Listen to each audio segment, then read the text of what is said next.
Hello, welcome back. હવે જે મેં તમને ગઈકાલે જે તમને કરાવ્યું હતું એ આઈ થિંક તમે લોકો કરી નાખ્યું હશે, બરોબર છે. હવે સિમ્પલ આજે આપણે એક્ઝામ્પલ લઈને પ્રેક્ટિસ કરવાના છીએ. ભાઈ ખુરશીની પેટી બાંધી દેજો, મજા આવશે. ટોપ છે, ખૂબ જ આમ જલસો પડી જશે. પણ એની પહેલા તમારે ઇક્વેશન જે તમારે યાદ રાખવાનું છે. એક કયું ઇક્વેશન તમને કહું. એક આવું ઇક્વેશન હોય, limit x tends to a x raised to n minus a raised to n upon x minus a હોય, રાઈટ. તો આનો આન્સર ફિક્સ છે. આ સૂત્ર છે જે તમારે યાદ રાખવાનું છે. આનો આન્સર ફિક્સ છે. શું છે? તો આ n ને આગળ લઈ દો. તો n ને મેં આગળ લઈ દીધું. આ જે a જે છે એ a ને મૂકી દો અને એની એક પાવર ઘટાડી દો. એની એક પાવર ઘટાડી દો. એક એક્ઝામ્પલ આપો તમને ખબર પડે. જો આવી રીતે આપેલું હોય, limit x tends to 3 x cube minus 27 upon x minus 3. જો x cube minus 27 upon x minus 3. તો આને આપણે લખી શકાય. જોજો, limit x tends to 3 x નો ઘન minus 3 નો ઘન upon x minus 3. જો તો આના જેવું થયું, x ની n minus a ની n upon x minus a. મતલબ કે અહીંયા આગળ a બરાબર શું છે? a બરાબર 3 છે. જો અને n બરાબર પણ 3 છે, ઘાત પણ 3 છે, તો n બરાબર પણ 3 છે. તો આનો આન્સર શું આવશે? આ n આગળ આવી જશે. જો n આગળ આવશે એટલે n 3 આવી ગયું. અને આ જે a જે છે એનો એક પાવર ઘટાડી દેવાનો. એનો એક પાવર ઘટાડી દેવાનો, રાઈટ. તો અહીંયા આગળ 3 ગુણ્યા 9 27 તમારો આન્સર. આનો આન્સર તમારો 27 આવી જશે. આનો આન્સર તમારો 27 આવશે. એટલે એક સૂત્ર છે જે તમારે ધ્યાનમાં રાખવાનું છે. કોણ સૂત્ર હતું ભાઈ? x ની n minus a ની n upon x minus a. તો n minus a, રાઈટ. ચલો આપણે એક્ઝામ્પલ ની પ્રેક્ટિસ કરીએ. બહુ સિમ્પલ છે, બરાબર. નીચેના લક્ષ મેળવો. આ લક્ષ તો સિમ્પલ છે. જો આ તો એકદમ સિમ્પલ. પહેલું લિમિટ x ટેન્ડ્સ ટુ 1 છે. મતલબ કે x ની વેલ્યુ, આનો મતલબ એમ થયો કે x ની વેલ્યુ 1 તરફ જાય તો વિધેય જે છે એનો આન્સર શું આવશે? તો જ્યાં x દેખાય ત્યાં 1 મૂકી દો. પહેલામાં x દેખાય ત્યાં 1 મૂકી દો. તો જો અહીંયા મૂકો, શું થાય? પહેલાનો એક્ઝામ્પલ, ભાઈ 1 નો ક્યુબ minus 3 into 1 નો સ્ક્વેર plus 5 into 1 minus 6. ચલો 1 નો cube 1 minus 3 plus 5 minus 6, right. 6 cancel થશે, minus 3 આન્સર આવી ગયો. પહેલો એક્ઝામ્પલ પતી ગયો. સિમ્પલ જ છે. અહીંયા x બરાબર મૂકો. પણ જો હવે અહીંયા આગળ જ્યારે પણ છેદ આપેલું હોય ને, તો ત્યારે સૌથી પહેલા તમારે તમારી અંતરાત્માને ક્વેશ્ચન પૂછવાનો કે x ની જે વેલ્યુ મૂકું છું એ વેલ્યુ મૂકવાથી છેદ 0 થાય છે કે નહીં. જો 0 ના થતો હોય ને, જો 0 ના થતો હોય તો સીધી વેલ્યુ મૂકી દો. પણ જો 0 થતો હોય તો પછી અવયવ કાઢવા પડશે. એવા એક્ઝામ્પલ પણ હું તમને બતાવીશ. રાઈટ. હવે જીટીઓ માં પૂછાયેલ ક્વેશ્ચન છે. ઓકે, તો x ટેન્ડ્સ ટુ 1, જો x બરાબર 1 મૂકો તો છેદ 0 થાય છે? ના, 1 + 1 2 થાય છે. તો સિમ્પલ આખા એક્ઝામ્પલમાં x બરાબર 1 મૂકી દો. તો ભાઈ 1 નો સ્ક્વેર +1 +1 upon 1 + 1. જોઈ લો, ઉપર 3 નીચે 2, 3/2 આન્સર. આનો 3/2 આન્સર છે. નેક્સ્ટ જો બરાબર આ x છેદ આપેલો છે. યસ, છેદ આપેલો છે. તો છેદમાં પહેલા x બરાબર 2 મૂકો. જો જવાબ 0 આવે છે. 5 × 2 = 10 + 3 = 13. 0 નથી આવતો. તો આખા ઇક્વેશનમાં x બરાબર 2 બધે મૂકી દો. તો ભાઈ 2 નો ઘન વત્તા 5 upon 5 × 2 વત્તા 3. 2 × 4 = 8 વત્તા 5 13. છેદમાં 10 વત્તા 3 13 કર. આન્સર આવી ગયો 1. સિમ્પલ, એકદમ સિમ્પલ. ચોથું, છેદ આપેલો છે. યસ. તો છેદમાં પહેલા x બરાબર 2 મૂકીને ચેક કરો. જવાબ 0 આવે છે. 2 - 1 1 નથી આવતો 0. તો આખામાં x બરાબર 2 મૂકી દો, તમારો આન્સર આવી જશે. ભાઈ 2 નો વર્ગ -1 upon 2 - 1, 4 - 1 upon 1, 3 તમારો આન્સર છે. જો તો બધા ક્વેશ્ચન સોલ્વ થઈ ગયા. રાઈટ, બધા ક્વેશ્ચન સોલ્વ થઈ ગયા. એના પછીનો એક ક્વેશ્ચન જોઈએ. બરાબર. આ તો બહુ ઈઝી હતા. આમાં તો કઈ બહુ મોટું રોકેટ સાયન્સ હતું જ નહીં.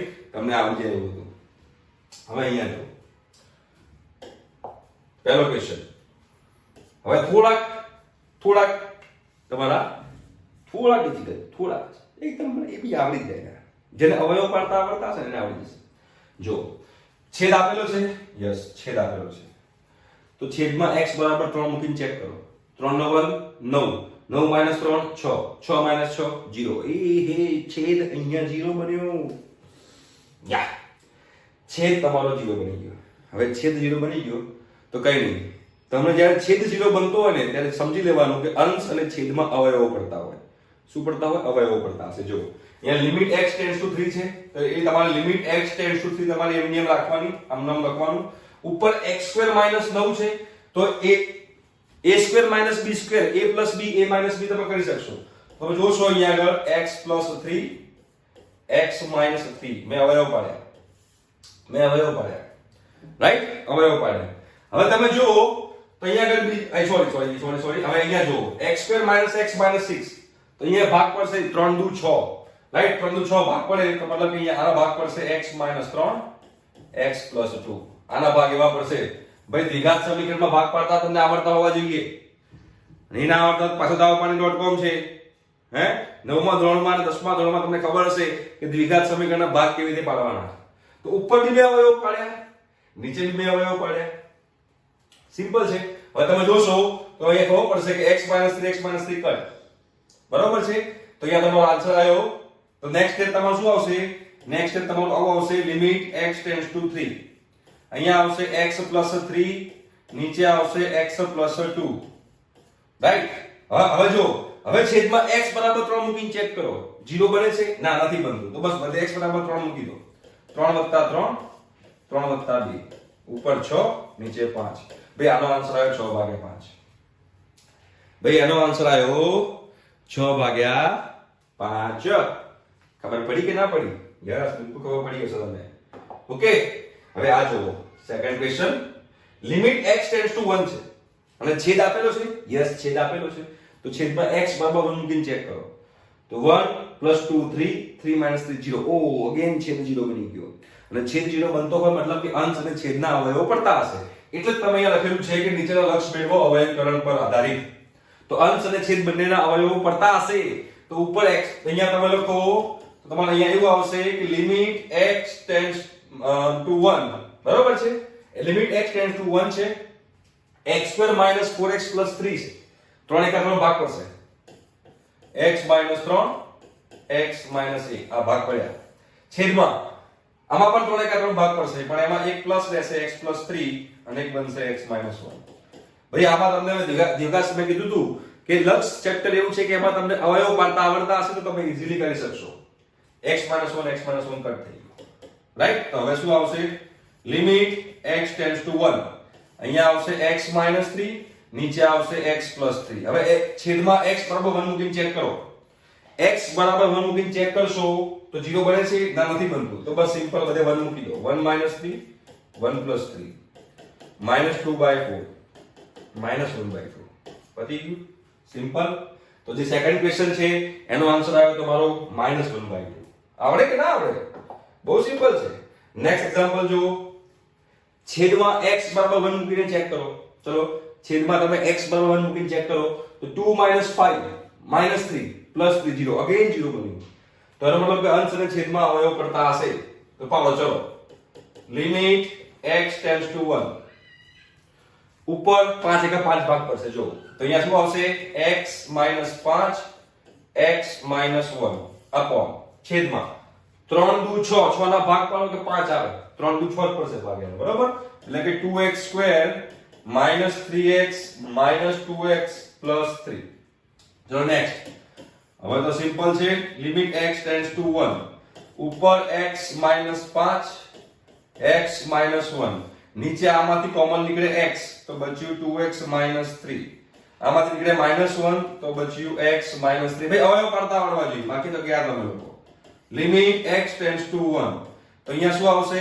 x - 5, x - 1 છેદમાં અહીંયા x - 1 અહીંયા આવશે 2x - 3. x - 1 x - 1 cut.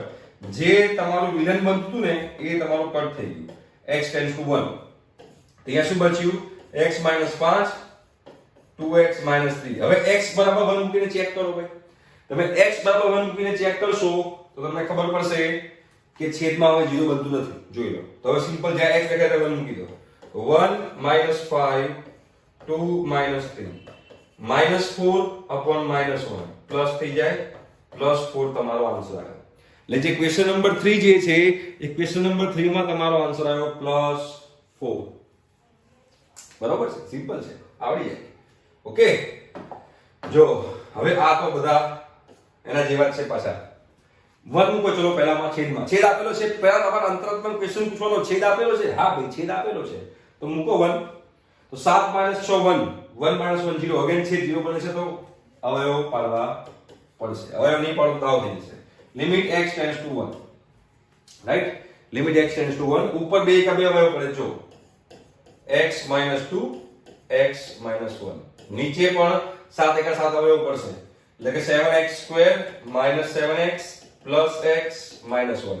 ભાઈ આ અવયવ પડતા આવડતા હશે તો જ મેળ પડશે, બાકી તમને મેળ નહીં પડે. ધ્યાન રાખજો. x - 2, x - 1, અહીંથી 7x કોમન, 7x કોમન કાઢું તો x - 1 રહે, આમાંથી 1 કોમન કાઢું તો x - 1 રહે. રાઈટ? આગળ વધો, ચલો. લિમિટ x ટેન્ડ્સ ટુ 1, બરોબર છે? અહીંયા આવશે x - 2, x - 1, નીચે 7x + 1, અહીંયા આવશે x - 1. આ x - 1 તમારું જે વિલન બનતું હતું એ નીકળી ગયું. અમુક x માં 1 0 નહીં થાય. જો 7 + 1 8 જ થયું. તો હવે જે x દેખાય તે 1 મૂકી દો. 1 - 2, 7 + 1, -1/8 આન્સર. -1/8 આન્સર આવી ગયો ભાઈ. બરોબર છે? આવડે? યસ આવડે. ના આવડે બને જ નહીં. તો હવે આ એક્ઝામ્પલ જે છે એ હું તમને હોમવર્ક આપું છું. મેં પહેલા 1 2 3 4 ચાર એક્ઝામ્પલ મેં તમને કરી બતાયા, બરોબર? પાંચમો એક્ઝામ્પલ જે છે એ તમારે હવે પ્રેક્ટિસ કરવાની, એની તમને આવડશે એવી મારી આશા છે. બરાબર છે? મારી આશાને તમે નિરાશામાં ના ફેરવતા. ઓકે, અગેન આ જુઓ અવયવીકરણ છે, પણ હવે આ અવયવીકરણમાં તમે જોશો આગળના જે ક્વેશ્ચન હતા એ આગળના ક્વેશ્ચનની અંદર તમારે શું કરવાનું હતું? સિમ્પલ ઉપર પણ દ્વિઘાત સમીકરણ હતું, નીચે પણ દ્વિઘાત સમીકરણ. ઉપર પણ દ્વિઘાત સમીકરણ, નીચે પણ દ્વિઘાત સમીકરણ. દ્વિઘાત દ્વિઘાત, દ્વિઘાત દ્વિઘાત, દ્વિઘાત દ્વિઘાત, બધું દ્વિઘાત સમીકરણ હતું. પણ હવે જે નેક્સ્ટ સ્લાઇડ જે છે એ નેક્સ્ટ સ્લાઇડમાં અંશમાં જોશો તો ત્રિઘાત સમીકરણ છે અને છેદમાં દ્વિઘાત સમીકરણ છે. તો આની આગળ તમે જોયું હતું એની અંદર તમે લોકોએ શું કર્યું હતું? ઉપર બી ભાગ પાડ્યા, નીચે બી ભાગ પાડ્યા, એમાંથી જે વિલન બનતો હોય એવો અવયવ નીકળી ગયો. બરાબર? પણ હવે આ ટાઈપના ક્વેશ્ચનની અંદર તમારે શું કરવું પડશે?